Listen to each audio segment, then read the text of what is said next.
So losses in centrifugal pumps. So mainly, there are three specific losses which can be separately calculated.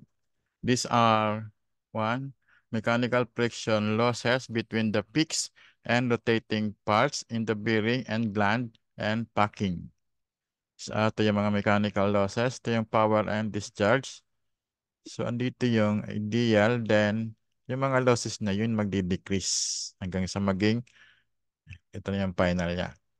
So, 2, disc friction between the impeller surfaces and the fluid.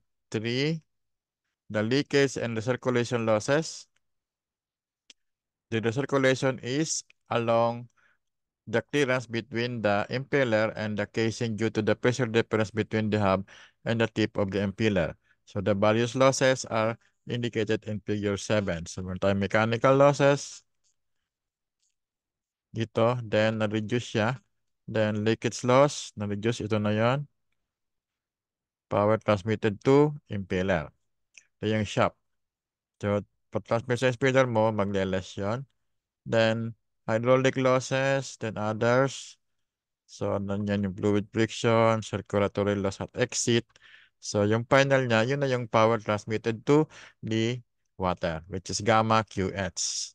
Iba mo ng hydraulic efficiency, so, or efficiency, yun na yung power transmitted to the impeller. So, divide mo naman yung QGH ng overall efficiency is nagiging shaft power. So, meron pang efficiency, yung motor efficiency, magiging motor power yan. Now, the effect of outlet blade angle. So, ito yung figure 8, parent blade arrangement. Forward curve, ito yung typical niya. Sa outlet, Radial, so ito yung velocity diagram. And the backward curve, ito, yung backward yung curve niya. So, ito yung relative, yung absolute, and the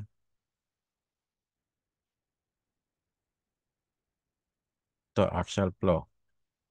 So, there are three possible orientation of the blade at the outlet. These are forward curve, radial, and backward curve arrangement. The velocity triangles for the three arrangement are shown in figure 8. So, ito yung balik-balikan nyo. In the case of forward curve blading, B sub U2 is greater than U2, yung blade velocity. And B2 is larger comparatively. In the case of radial blades, B sub U2 is equal to U2. In the case of backward curve blading, B sub U2 is less than U2. So dito, malaman mo na siya kung backward or forward or radial. So the head flow rate curves are shown in figure 9. The head and flow rate. So the theoretical head variation can be expressed as HTH is equal to K1 minus K2 Q cotangent of beta 2, where K1 and K2 are constant and beta 2 is the outlet blade angle. Cotangent beta becomes negative for forward curve blading. So magpa-plus to. So kaya pataas siya. Then, so head increases with flow rate. For radial blading, cotangent beta 2 is equal to 0, and hence the head is constant with flow rate. In the case of backward curve blading, the head decreases with the flow rate. So, yan. So, and the rising characteristic of the forward curve blading leads to increase of power input with increase of Q. Kaya nga for large capacity flow rate, recommend is yung backward. So the power curve is not self-limiting and damage to motor is possible. So the forward curve blading is rarely used for small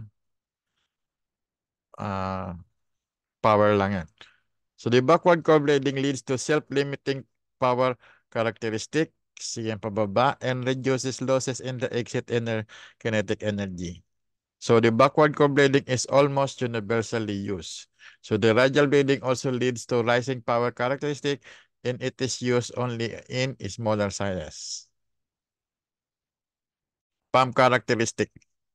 So we have seen from that theoretical head is STS is equal to U2, P sub U2 over G.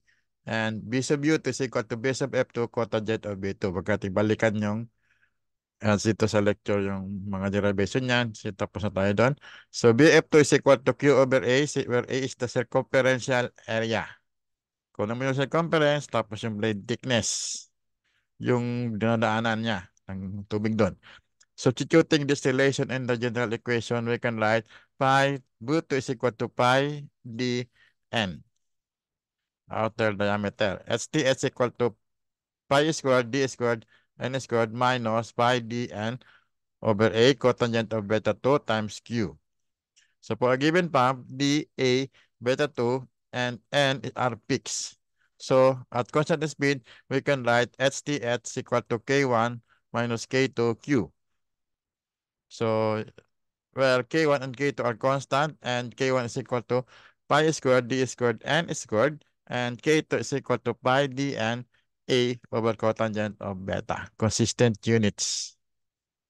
So here, at constant speed, this leads to a dropping linear characteristic pag backward co-blading sa pababa. The slip causes drop and head, which can be written as sigma BU2 U2 over G. As flow increases, this loss also increases. So ito. Curve 2 shown the head after slip. Kung sa speed mo, so nagkaroon ng slip, so ito yung curve nga. The flow will enter without shock only at the design flow rate. At other flow rates, the water will enter with shock causing losses. This loss can be expressed as H shock is equal to K3 times QTS minus Q squared. Okay. The reduced head after shock losses is shown in curve 5. Ito na. The mechanical losses can be represented by HF is equal to K4Q2. The variation is shown in curve 4. With variation of speed, the head characteristic is shifted nearly parallel with the curve 5 as shown in figure 11. So, yan.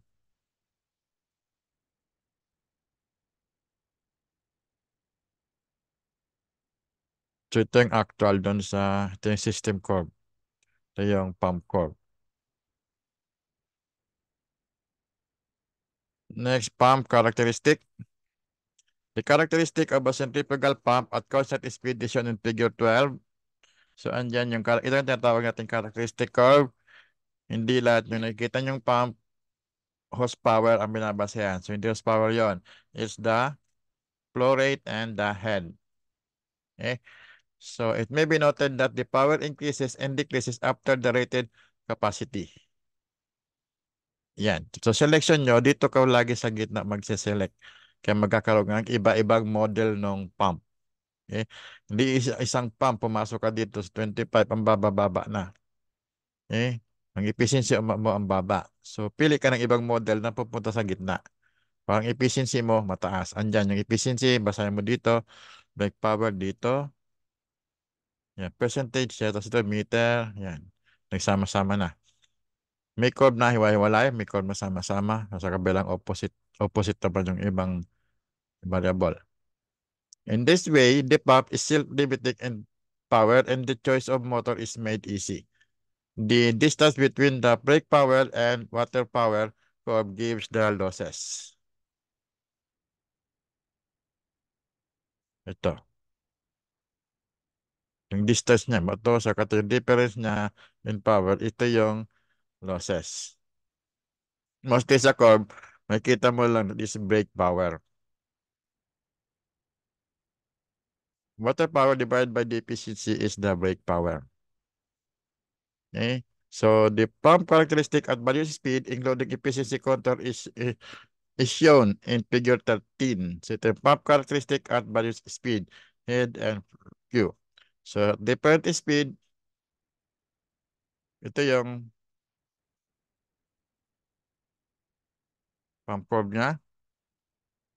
So dito, sa una, power, hiwa-hiwalay siya dito. Ano yun? Constant speed. Pag nag-iba-iba na yung speed niya, pinagsama-sama, ito yung lalabas na curve. Okay, so commonly, mostly, sa mga brochure, may nakalagay sa taas kung anong speed yun ginamit. Yan. 1,450. So sa atin is 1,750. Yung motor, power natin, input natin is 1,740. Pag 50 Hz, dyan ka sa 1,450. Such a plot helps in the development of a pump, particularly in specifying the head and flow rates. Okay. So dito kayo laging pipili sa yan, mataas na efficiency. So this is from the ano sa catalog. So yung pagkuha naman ito ng manual, so bako may eksakto nito is mayroong mga formula yan. Operation of pumps in series and parallel. So MLab2. Pumps are chosen for particular requirement. The requirements are not constant, as for example, the pressure required for flow through a piping system. As flow increases, the pressure required increases. Diba? In case of a pump, as flow increases, the head decreases. Sa pump yun. So sa sa system, piping system, ito yung anya. So pag plinat mo siya, so magkakaroon siyang intersection, yun ang operating condition mo. So the operating condition will be the meeting point of the two curves representing the variation of head required by the system and the variation of head of the pump. This is shown in figure 14. So the pump load characteristic. The operating this condition decides about the capacity of the pump or selection of the pump. So ang maigpit ka sa flow rate, yan. So, ang pressure mo is, required pressure mo andito sa baba. So, ang flow rate mo, dito, ito yung gagamitin mo. Kahit sumobra yung pressure mo. Okay? Or, pili ka ng ibang speed para tumama yung flow rate mo sa kahead. In a certain setup, there is a need for increased load. Either a completely new pump may be chosen. This may be costlier as well as complete revamping of setup. An additional pump can be the alternate choice. So magdadagdag ka. If the head requirement increases, the old and the new pump can operate in series. Kung same flow, tapos nag-iba lang yung pressure mo tumaas, so magdadagdagan ng pump in series. In case more flow is required, the old pump and the new pump will operate in parallel. At the same head, so, nag-increase ka ng flow rate. So, yung difference ng flow rate mo, yun ang idadagdag mo as pump in parallel. Sana ba? Okay, wala ang doing. Yan.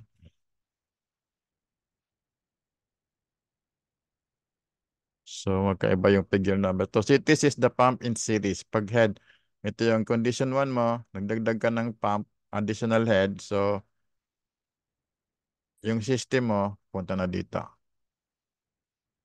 Ito na yung design point mo. Sa series, sa parallel, ito yung design point mo. Kasi ang flow rate mo is ang head mo is the same. So, nagdagdag ka lang ng flow. So, itong Q1 minus Q2, ito yung additional. So, ito na yung design point mo. Okay.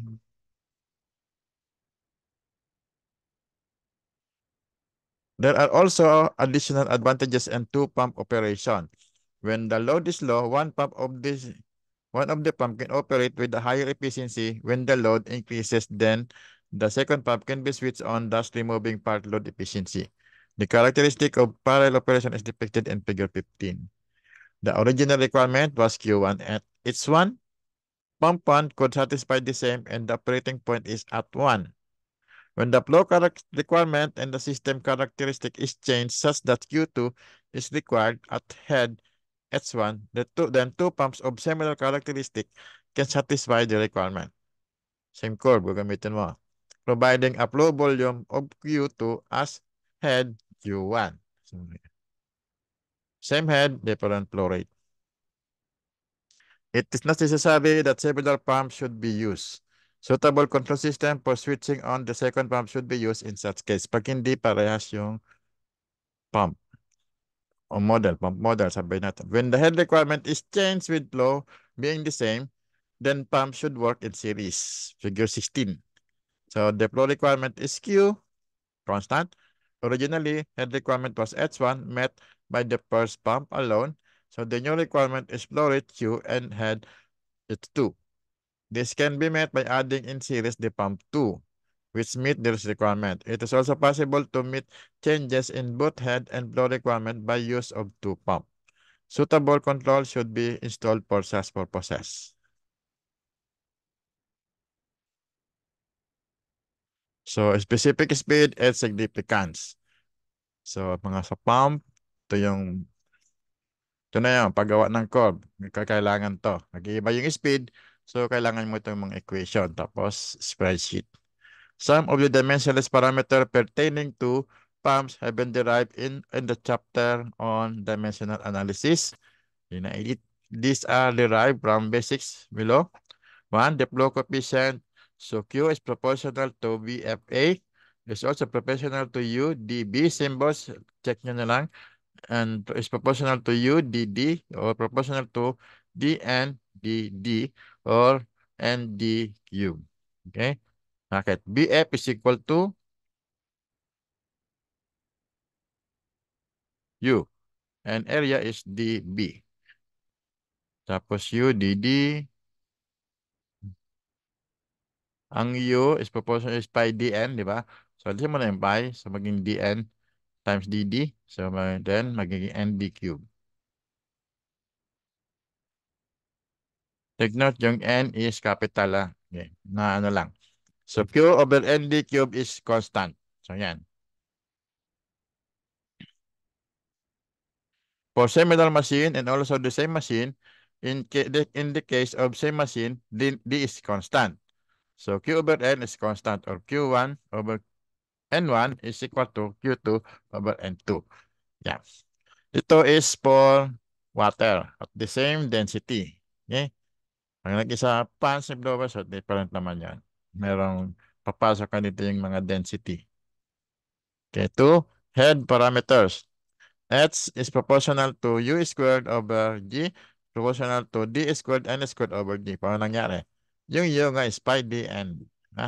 So then GH over N squared D squared is constant. So equation number 20. The head parameter is constant for similar machine. Yeah. For the same machine, H1 over N1 is squared is equal to H2 over N2 squared. This is called unit head. Diameter is equal. 3. Power parameter. Multiplying the two parameters, lalabas sa QS over N squared D squared is Q over ND cube is equal to rho Q G H over rho N cube D5 is equal to, multiply and divide natin ng density is equal to P over rho N cube D exponent 5. This is now question 21. For specific speed. The specific speed is equal to the square root of flow parameter divided by the square root of the 3/4 root of head parameter is equal to the square root of Q over N, 0.1 nap, this 0.1.5 times N, 0.1.5, this 0.1.5 over GS 0.3/4, or NS is equal to N square root of Q over GH 3/4. The quantity is known as specific speed of the pump. This is the dimensionless. Yan. Any units lalabas yan. So this quantity is known as specific speed of pump. This is dimensionless. So naulit lang. In practice, N is equal to N square root of Q over exponent 4 is in usage. So one definition for the specific speed is the speed at which the pump will operate delivering unit flow under unit head. Sa English units, this is GPM and feet. And this is naman, or sa SI, this is meters per cubic meter per second and meter. So magkaiba yung value niya. Okay? This is dimensional. So dimension niya is yung product na lang. Tinanggal yung G. So pag nakita kayong table ng English units ito sa SI units ito, hindi iyon parehas. Walang conversion. Nakita niyo yun sa RPM, inequal nyo na. Okay? Symbol lang yung RPM na yun sa specific speed. Pero may equivalent yun. So, actually, the significance of the specific speed is its indication of the flow direction width, etc. of the impeller. This is illustrated in figure 17. It is seen that different types of pump have best efficiency at different specific speeds. So, yan, sa baba, dito yung table, efficiency,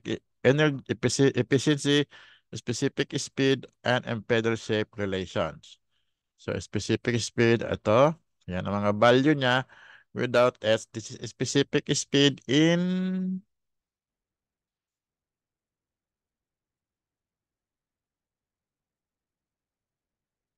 So, wala kang G. So, in SI, pump to.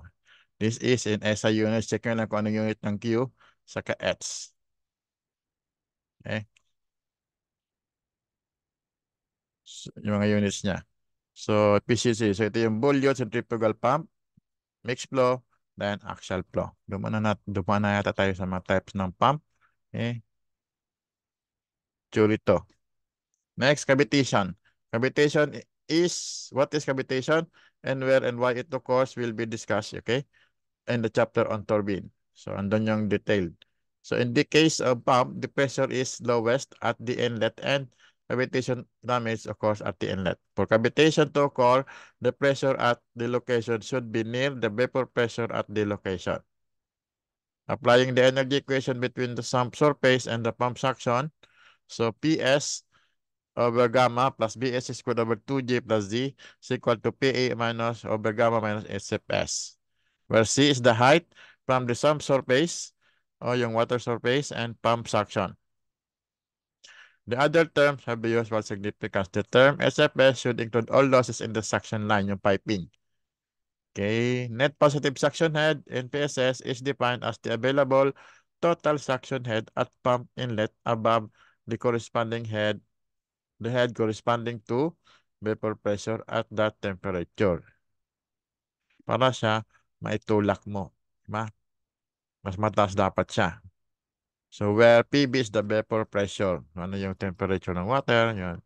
From equation 22, so NPS is equal to PA over gamma minus PB over gamma minus Z minus SFS.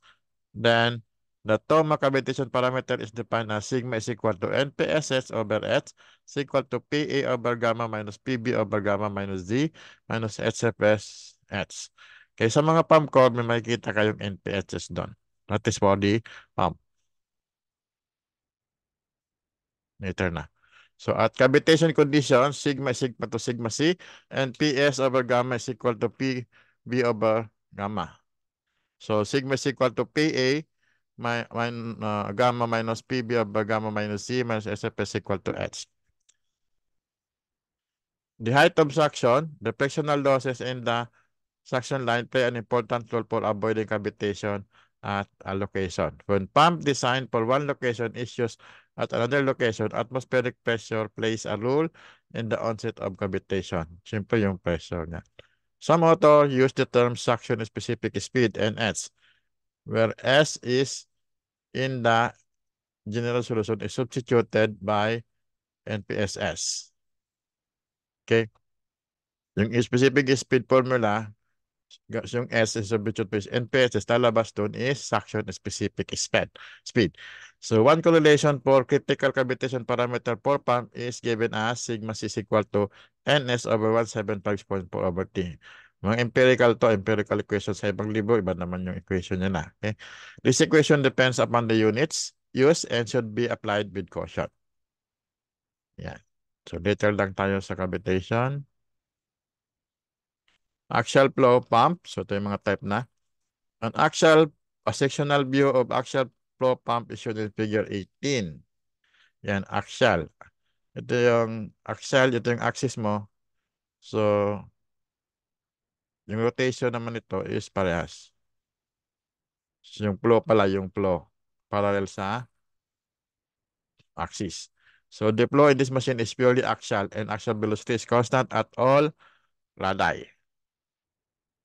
All radii, ibig sabihin, pero pag malapit dito, iba-iba yung velocity niya. Pag malapit, check natin mamaya. So, the blade velocity varies with radius. So, yan. And so, the velocity diagram and blades will be different at different radii. Twisted blade or airflow section are used for blading.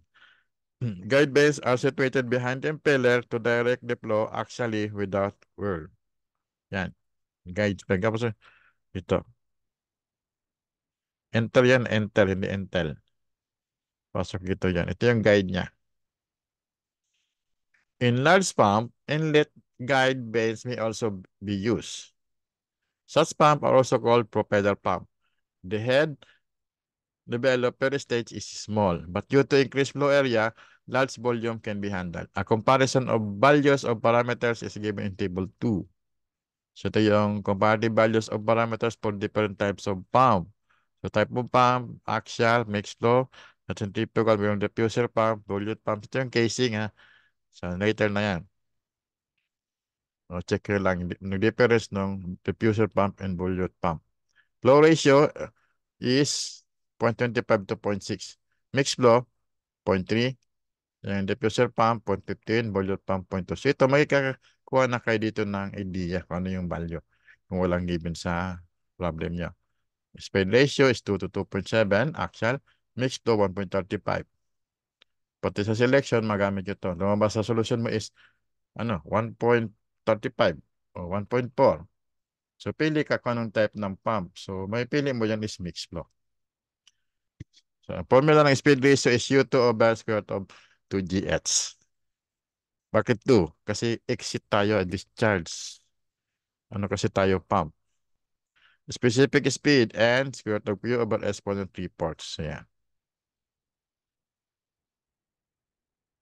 Nakalimutan ko. May units to. Meter. Check nyo na lang. Example, mamaya. Axial, the world at inlet is 0. Typical. The velocity triangle are given in figure 9. So, ito yung sa axial pump.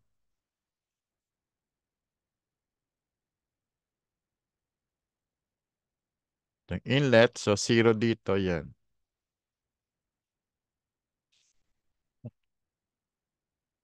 So, BA is constant at all section, both at inlet and outlet. Equal. Hence, beta 1 and beta 2 will vary with radius. U varies with radius. Hence, beta 2 and beta 1 will vary with radius. Okay? Yan. Sa inlet. Axial siya. So, HTS equal to U squared over times B sub U2 squared G as in the case of centrifugal pump. All other efficiencies are similar to the centrifugal pump. The angle turned by the fluid during the flow over the blades is about 10 to 15 degrees. Hence, work imparted per stage is small. So the number of blades is limited as in the case of Kaplan turbine ranging between 2 and 8. The half to tip ratio is in the range of 0.3 to 0.6. Generally, the blades are fixed. In rare design, the blades are rotated as in the case of Kaplan turbine by suitable governing mechanism. So, compare lang to sa turbine. Kasi yung axial po na turbine, kasama yung Kaplan saka propeller type. Pump muna tayo. So, ito yung ayan. Yung typical ng guide nyo na to. Velocity diagram for axial pump. Next, power transmitting system. Ordinary power is transmitted by mechanical means like gear drive or belt drive. In case of gear drive, there is a rigid connection between the driving and driven shaft. The shocks and vibrations are passed on from one side to the other, which is not desirable. Also, gear drives cannot provide a stepless variation of speed. Okay, there are two types of power transmitting devices. These are the fluid coupling and the torque converter or multiple converters. Ito naman is hydraulic. Ito is mechanical. Ito. So ito naman power transmitting. I-discuss natin is for hydraulics. Oh. Okay, origin. In certain cases where the... Meron pa ba? Okay. In certain cases where the driven machine has a large inertia, the driving prime mover like electric motor will not be able to provide large starting torque. Instead of mechanical connection of fluids can be used for such drive, high inertia can be met. Also, shock load and vibration will not be passed on. Smooth speed variation is also possible. The power transmitting system offer disadvantages. So, ito yung 2.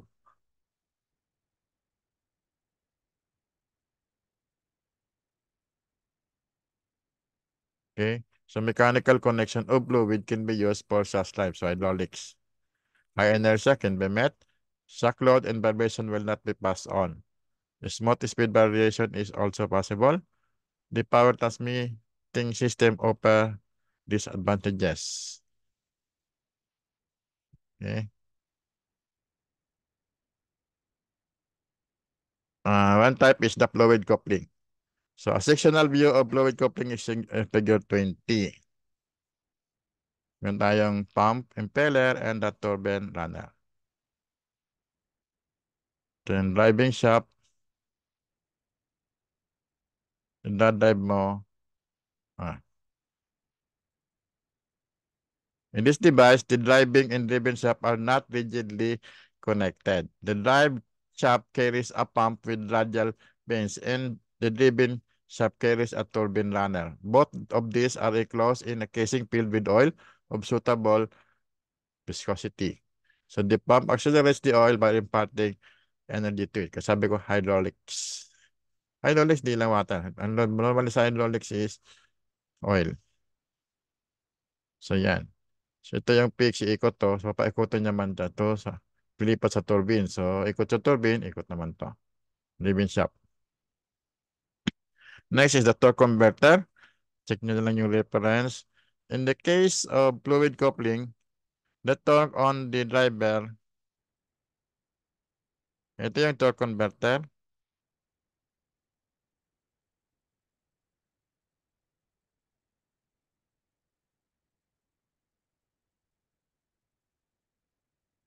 In case of fluid coupling, the torque on the driver and driven members are equal. So the application is for direct drives of machine.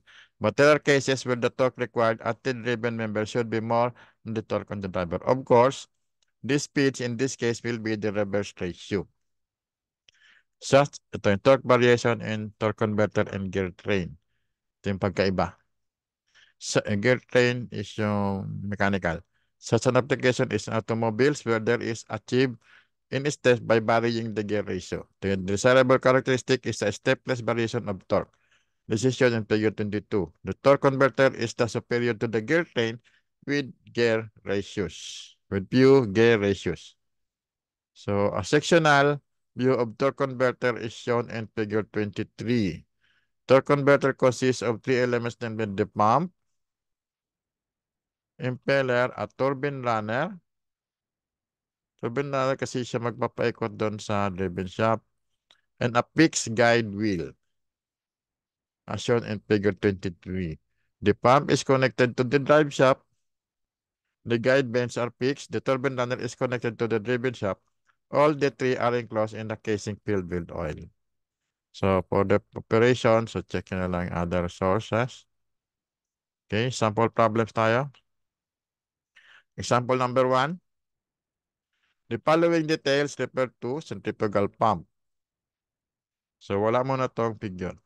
Outer diameter 30 cm, eye diameter 50 cm, blade angle at inlet is 30 degrees, blade angle at outlet 25 degrees, speed is 1450 RPM, the flow velocity remains constant. Okay, the well at inlet is 0. So determine the work done per kilogram. If the manometric efficiency is 82%, determine the working head. If the width at the outlet is 2 cm, determine the power. And of O is 76% overall. So given this natin, outside diameter is 30 centimeter, eye diameter, since pump to, so that is D2, 30. D1 is 50 centimeters. Blade angle at inlet is 30 degrees, so beta 1. Blade angle at outlet, beta 2 is 25 degrees. Speed is 145 RPM. 150 RPM. So flow velocity is constant and wheel at inlet is 0. Manometric efficiency is 2%. Without outlet, yung B is 2 centimeter. Overall efficiency is 76%. So ito yung velocity triangle natin. Sa inlet, ito yung itsura, and outlet, ito yung itsura. Kaya check natin yan kung tama. So required work done per kilogram, working head, and power. Okay? Work done per kilogram, so wala yung mass flow rate. Ito, pinultiply mo na yun. Ito na yan. So U2 is equal to, kung natin yung blade velocity at sa diameter. So U2 is pi d, pi dn over 12 or pi dn over 60 pala. Kasi SI tayo. So pi times 0.3 times 1450 over 60 is 22.728 meter per second. This is, lagay nyo dito, U is equal to pi dn. Okay? U1 is equal to pi times 0.15 times 1450 over 60 is 11.39 meter per second. From the inlet velocity diagram, so guide nyo na to, so 30 degrees. So BF1 is equal to U1 times tangent of beta 1 or 11.39 times tangent 30 is 6.58 meter per second. From the outlet velocity diagram naman, so B sub U2 is equal to U2 minus BF2 divided by tangent of beta 2. Yan. So 22.78 minus 6.58 over tangent 25 is 8.67 meter per second. Now, the work done per kilogram is U2 times B sub U2 is 22.78 times 8.67 or 197.5 Newton meter. Yan yung work divided by kilogram. Yan ang unit niya. Check nyo. So, sagot mo una. Now, the working head is Nm is equal to HmG over U2 B sub U2 or 0.82 given niya 82% is equal to HM times 9.81 over 197.5. So HM is equal to 16.51 meter. So this is the answer. Solving for power, flow rate is Q is equal to pi times 0.30 times 0.02 times 6.58. Wala tayong ano, di ba? Wala yung flow rate. This is pi times diameter, pi B, ah, pi times diameter. Di ko. Lagay nyo lang yung formula. Pi times diameter.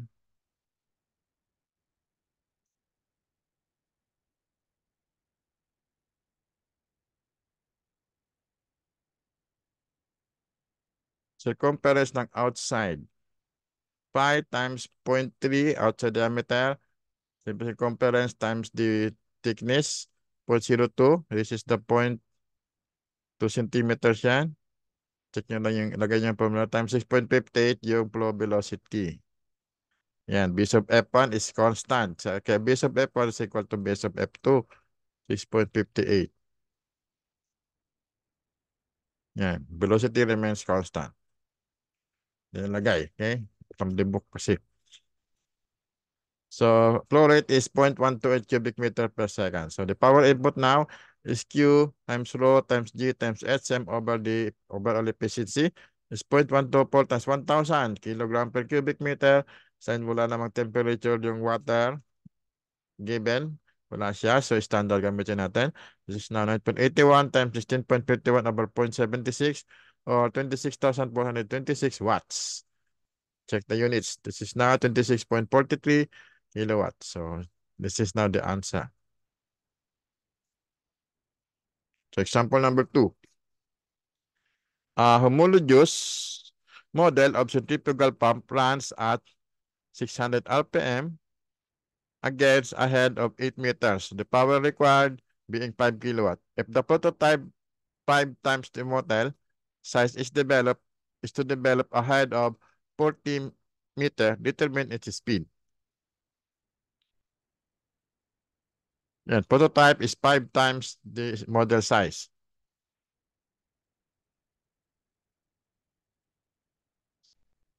Discharge and power. The overall efficiency of the model is 0.8, while that of the prototype is 0.85.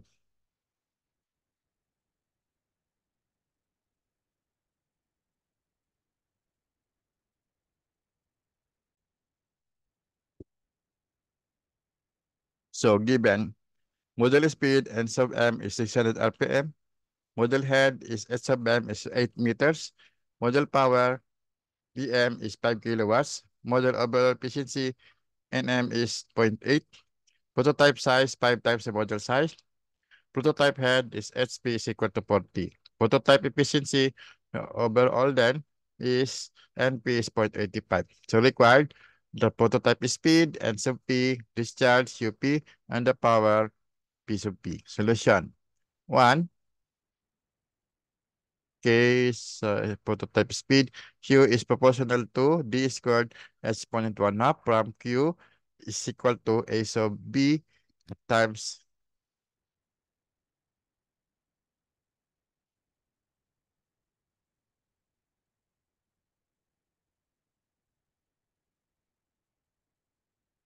Q is equal to ABF. Wait.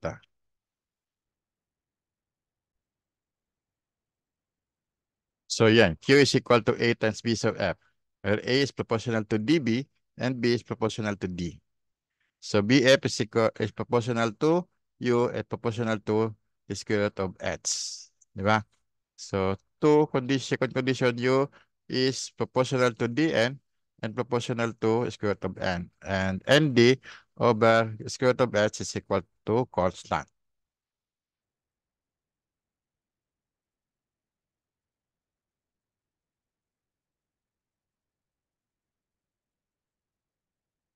Dito yung galing. Okay. So QM is equal to PM times NM over rho G. SM is equal to 5,000 times 0.8 over 1,000 over 9.81 over 8. QM ng model is 0.05097 cubic meter per second. Wala pa tayo sa required. So from 1, QP over DP squared SP squared exponent 1 half is QM over DM squared SM exponent 1 half.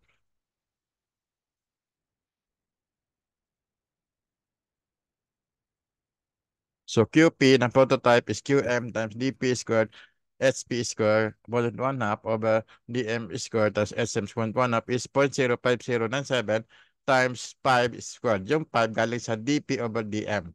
Prototype is equal to 5 times the model. Yung yung size. So times 40 over 8 exponent 1 half to. Okay? So QP is equal to 2.8492 cubic meter per second. Kasi natin.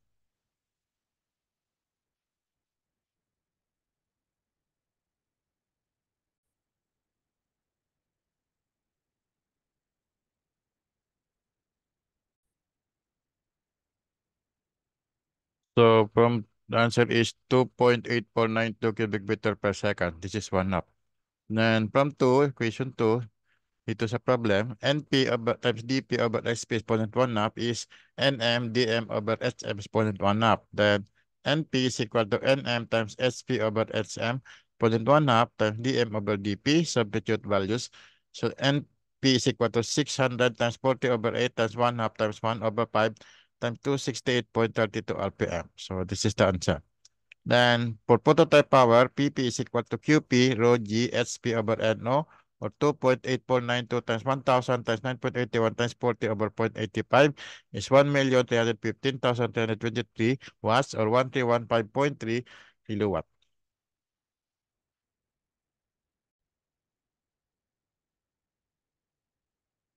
So example number 3. The diameter and width of a centrifugal pump impeller are 50 centimeter and 1.5 centimeter. So the pump runs at 1,200 RPM. The suction head is 6 meters and the delivery head is 40 meters. So delivery head is also called discharge head.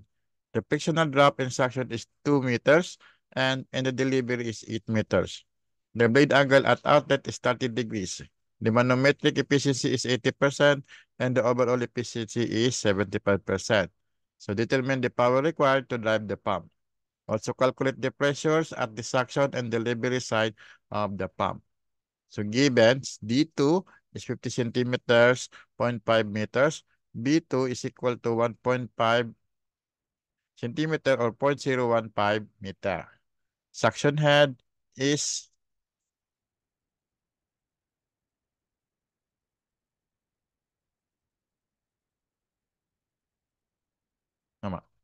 is 6 meters, delivery head 40 meters.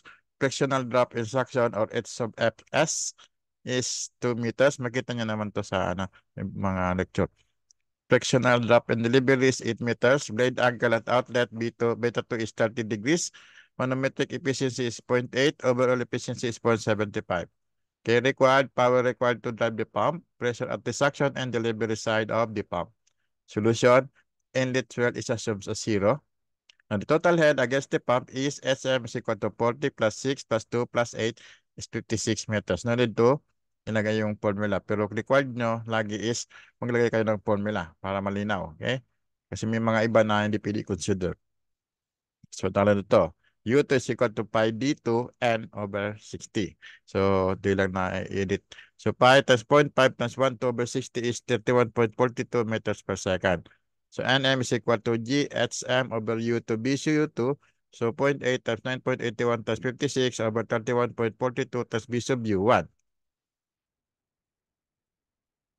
Oh, sorry. This is U2.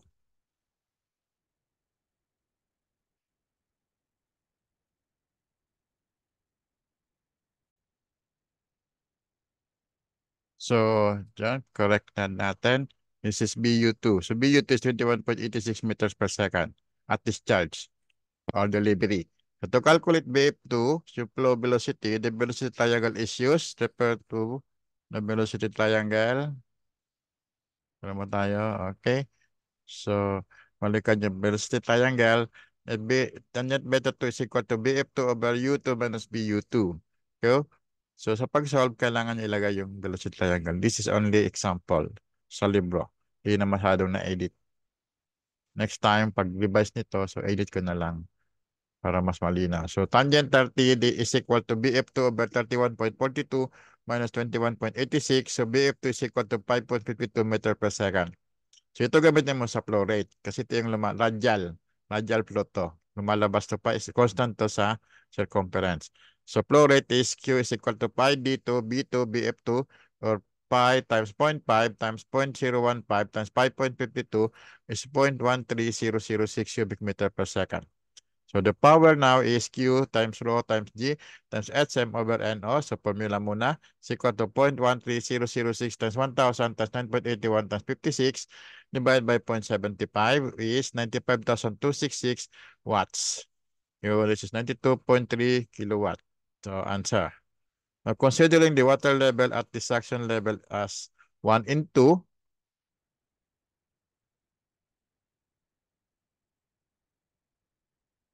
so sa water level and the suction side. So sa water level, P1 over gamma plus 0 plus 0. This P1 is the atmospheric. Then sa suction side is P2 over gamma plus C plus B2 squared over 2J plus losses. And hanap kasi natin is yung pressure sa suction. So P1 over gamma atmospheric pressure is 10.336 meter. This is equal to 14.7 PSI absolute, diba? 101.325 kilopascal at standard water density. So substitute. So this is P2. Okay, wait lang.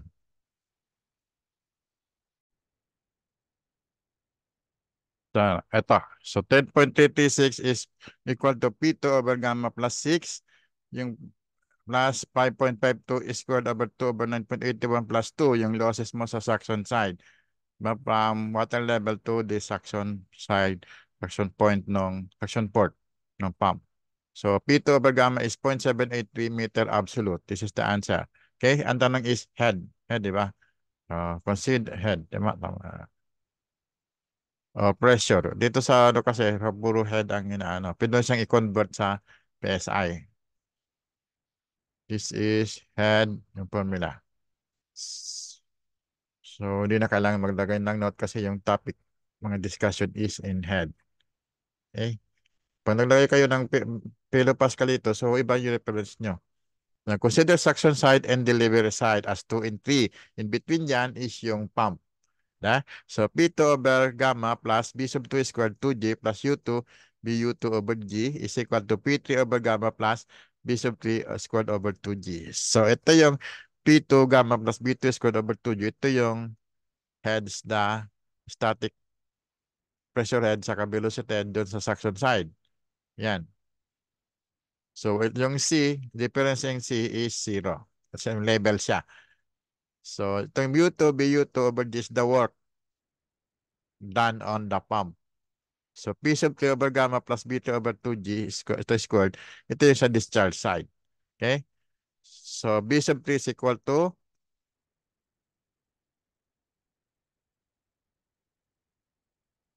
the square root of 21.86 square plus 5.52 square that's 22.55 meters per second. Akit.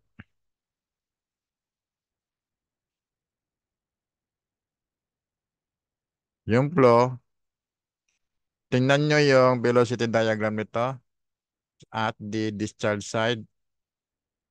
Ito yung lalabas.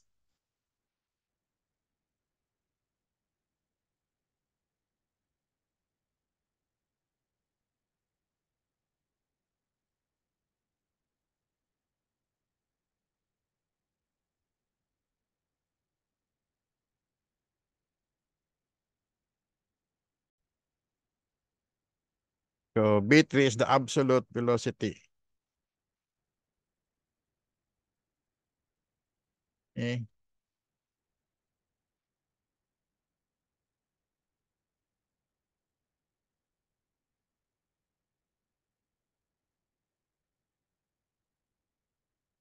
Yan. So, malilito kayo ito discharge at point 2. So, dito, sa itong 2 dito is, natin, suction level to level is 1. Ang 2 dito is sa suction side. Pero doon sa blading mo, ang 2 is sa discharge. Okay? Kaya dito, 5.52, BF2, and B2 mo dito is equal to BF1, which is also equal to BF2. Di ba? Ayan. Kaya para sa libro dito na ito ang dinirekta niya. So BF2 is the flow sa pagpasa I, impeller I. That is equal to yung sa flow is equal to BF1 is equal to BF2 kung sublied na. So itong BF2 na to is a discharge. So magiging ano siya at 0.3 pag kinonsider mo na yung pump mismo. This piping. Okay? So this BT is the absolute velocity. 21.86 square plus 5.52 square root 22.55 meters per second. Yan. Or this is BU2 squared plus BF2 squared. So, hindi mo sa pwedeng gawing B2 kasi may B2 ka dito. So, that is 3. Yan. Consider na sa system niya, sa BF2 siya. So, P3 over gamma is 0.783 plus 5.51 squared over 2 over 9.81 plus 31.42 times 21.86 over 9.81 minus 22.55 squared over 2 over 9.81. So, P3 over gamma is 46.43 meter absolute. This is the answer. Okay? So, kaya yung change of mga symbols. Symbols yung pare-paras. Kung paras, gamma, sa kanyang specific ito. Yung may pares siyang symbol pero magkaibang meaning, papalitan mo ng subscript. So, dito sa example, tapos na ba? Yan. May binanggit ditong frictional discharge drop in the deliveries. This is after nung discharge port. Di ba? So, hindi nakasama yon. Kasi pagkalabas pa lang ng pump to. Yung losses na yun na 8 meters, sa piping yon napapunta na doon sa sistema. So, example number 4, saan mahabang mga sa problem nito eh. Check niyo yung mga solusyon sa ibang reference. A centrifugal pump has been designed to run at 950 RPM, delivering 0.3 cubic meter per second against a head of 16 meters. If the pump is to be coupled to a motor of rated speed 150 RPM, calculated discharge, head, and power input. Assume that the overall efficiency is 0.82 remains constant. So, yan. Cubic meter per second. Given, N1 is 950 RPM, Q1 is 0.4 cubic meter per second. Sa problem pa lang, alam mo na yung gamitin mo. Yung mga Pinning Pump's Law. H1 is in 16 meters, N2 is 1450 RPM. Overall efficiency, 0.82. So the same siya. Required, Q2 is equal to discharge, H2 head, P2 is power input. So pwede ka maglagay H1, H2, H3. Solution for a given pump, diameter, blade angles, and physical parameters to remain the same. Hence, we can derive the following relation similar to unit quantities. Okay, sa mga bagong lecture, tinatanggal ko itong mga we. Yeah. Q is equal to ABF, A is equals constant. Therefore, Q is equal proportional to BF. So BF is alpha proportional to U, and U is proportional to N. Q is proportional to N, or Q is over N is constant.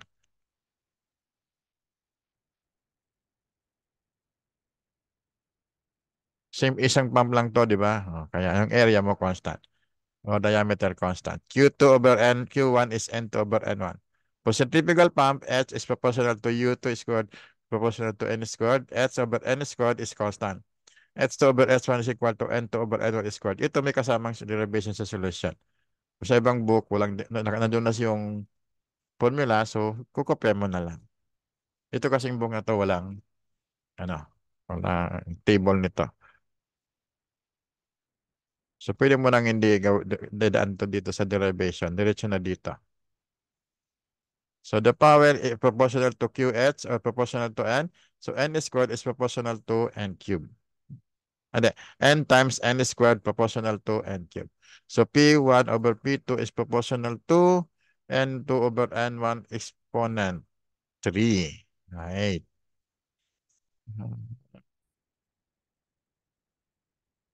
So, ayan, cube. Using the equation 1, 2, 3, P1 is rho Q1 GH1 over N is 1,000 times 0.4 times 10.81 times 16 over 0.82 is 76,566 watts or 76.57 kilowatt. And Q2 is equal to Q1 times N2 over N1 is 0.4 times 1,450 over 950 times 0.61 cubic meter per second is answer.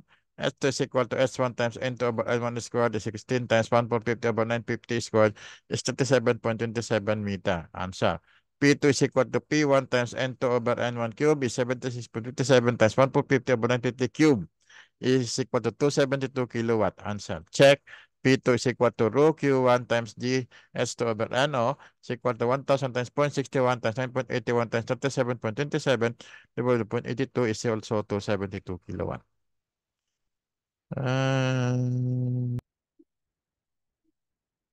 So, ayan, cube na. So, example number 5, last example. The dimensionless specific speed of a centrifugal pump is 0.006. Static head is 30 meters. Flow rate is 50 liters per second. The suction and delivery pipes are each of 15 centimeter diameter. Deflection factor is 0.02. Total length is 55 meters. Other losses equal 4 times the velocity head and the pipe. The bends are forward curve at 120 degrees. The width is 1/10 of the diameter. There is a 6% reduction in flow area due to the blade thickness. The manometric efficiency is 80%. Determine the imperial diameter. Inlet is radial. Radial ay yung inlet. So that is simple yung flow. BF mo is BF B1. BF1 is constant B1. So given is NS is 0.06. Okay. S ayan. S is equal to 30 meters. Q is equal to 50 liters per second or 0.05 cubic meter per second. Suction and delivery pipe is 15 centimeter or 0.15 meters. Friction factor F 0.02. L is 55 meters. Other losses 4 times the velocity head. Forward curve bends at 120 degrees. Width is 1/10 of the diameter. 6% reduction in flow area. Manometer efficiency 0.8 inlet is radial. Required is the diameter of impeller. So ano yun? Solution. So this is the outlet velocity diagram, forward curve.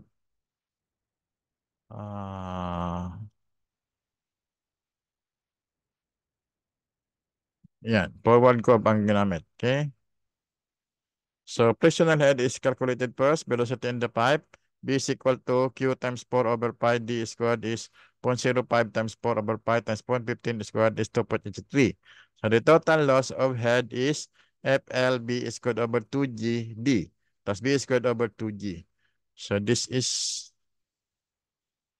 oops, kulang. 4. May 4 tayo dito. So, yan. Okay, ito yung binanggit dun sa problem. 0.02 times 55 times 2.83 squared over 2 over 9.81 times 0.15 plus 4 times 2.83 squared over 2 over 9.81 is 4.63. So the total head against which pump operates is 30 plus 4.63 or 34.63 meters. 30 meters.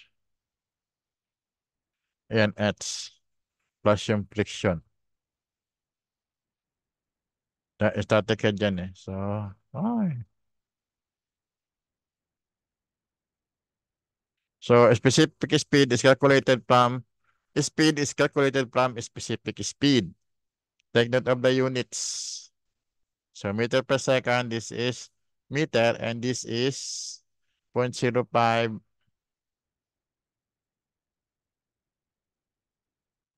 So the specific speed is dimensionless. G. Okay. Reshuffle mo yan. So lalabas ang Q mo is cubic meter per second. Tama? Okay. So N is 0.06 times 9.81 times 34.63 exponent 3 parts divided by square root of 0.05 is 21.23 radians per second.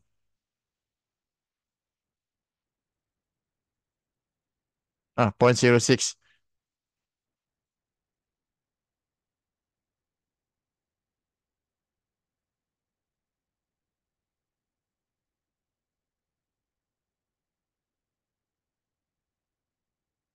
Revolution.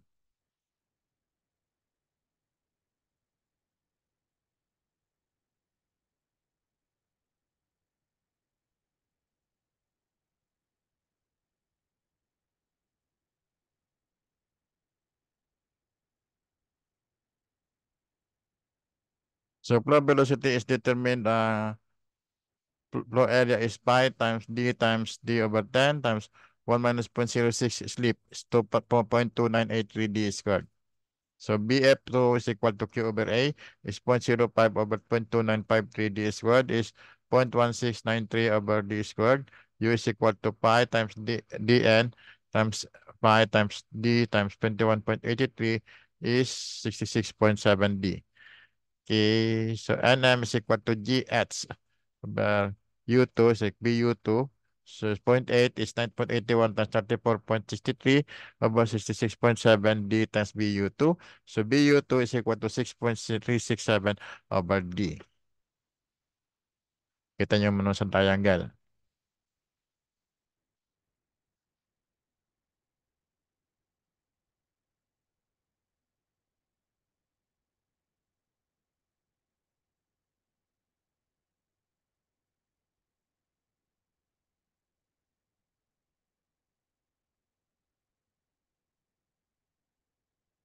Cross check nyo So, yeah, plumb velocity diagram, tangent 60 is equal to BF2 over BU2 minus U2 is 0.1692 over D2 squared over 6.6367 over D minus 66.7 D. So, rearranging, this is 115.52 D cubed minus 11.028 D plus 0.1693 is equal to 0. Solving for D, D is equal to 0.3 meters. This is the answer. Okay. So this is the end of this topic.